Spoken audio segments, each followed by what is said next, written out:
कोई और तुम्हारी तरफ देखे नहीं बर्दाश्त कर सकते, लेकिन जिस दिन तुमने मेरे विश्वास को ठेस पहुंचाई वो दिन हमारे रिश्ते का आखिरी दिन होगा। आशीष, आशीष, आशीष। कबो नहीं पूरा भइल प्यार के कहानी, कितना दीवाना मरले कितनी दीवानी। कबो नहीं पूरा भइल प्यार के कहानी, कितना दीवाना मरले कितनी दीवानी। नेहिया के बंधन काहे जोड़ के तू रौला हो, हंसत जिंदगी में काहे अगिया लगाला हो, हंसत जिंदगी में काहे अगिया लगाला हो। झूठो के राम जी दिल तू बनौला हो, ऊपर से प्रीत के रोग धरौला हो।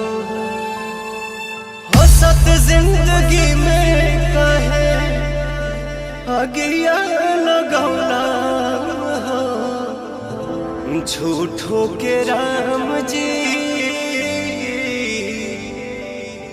दिल तुम बनौला हो, ऊपर से प्रीत के रोग धरौला हो। आशीष, आशीष, आशीष, आशीष। कबो नहीं पूरा भइल प्यार के कहानी, कितना दीवाना मरले कितनी दीवानी।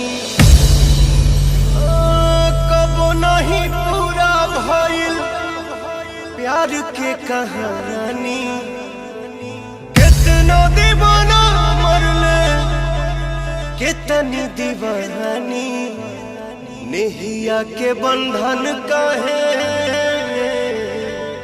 जोड़ के तू रौला हो, हंसत जिंदगी में काहे अगिया लगाला हो, हंसत जिंदगी में काहे अगिया लगाला हो। झूठो के राम जी दिल तू बनौला हो, ऊपर से प्रीत के रोग